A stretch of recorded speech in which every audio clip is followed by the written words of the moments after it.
Friend, नमस्कार। मेरे YouTube channel पर आप सभी का स्वागत है। मैं आप लोगों के लिए मंगल कामना करती हूँ कि आप लोग स्वस्थ रहें, मस्त रहें और अपना ख्याल रखें। देखिए, बहुत एक प्यारा पति पत्नी का चुटकुला कारवा गीत लेकर आई हूँ। अच्छा लगे तो आप लोग कमेंट में ज़रूर बताइएगा। जय माता जी। तीन गो बचनिया हमारी मान, आई हो राम मान, तब तुहसे राजी बलमुआ। तीन गो बचनिया हमारी मान, आई हो राम मान, तब तुहसे राजी बलमुआ। तीन गो बचनिया हमारी मान, आई हो राम मान, तब तुहसे राजी बलमुआ। तीसिया के तेल चन सूरवा के बुकवा, तीसिया के तेल चन सूरवा के बुकवा।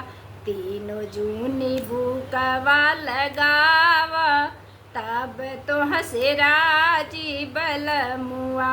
तीनों जूनी बुकवा लगावा, आई हो राम लगावा, तब तुहसे राजी बलमुआ। तीन गो बचनिया हमारी मान, आई हो राम मान, तब तुहसे राजी बलमुआ।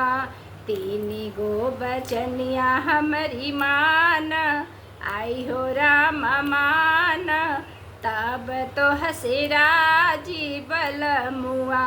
बिछिया कपटिया कीरवा कसीरई, बिछिया कपटिया कीरवा कसीरई। सपवा कऊन चन लगावा, आई हो राम लगावा, तब तुहसे राजी बलमुआ। सपवा कऊन चन लगावा, आई हो राम लगावा, तब तुहसे राजी बलमुआ। तीन गो बचनिया हमारी मान, आई हो राम मान, तब तुहसे राजी बलमुआ। राजी बलमुआ हो राजी बलमुआ। तीन गो बचनिया हमारी मान, आई हो राम मान, तब तुहसे राजी बलमुआ। बदरा कचूनरिया कसवा के लुगरी, बदरा के चूनरिया कसवा के लुगरी। धूपवा कचोलिया सियावा, आई हो राम सियावा, तब तुहसे राजी बलमुआ। धूपवा कचोलिया सियावा, आई हो राम सियावा, तब तुहसे राजी बलमुआ। तीन गो बचनिया हमारी मान, आई हो राम मान, तब तुहसे राजी बलमुआ। राजी बलमुआ हो राजी बलमुआ।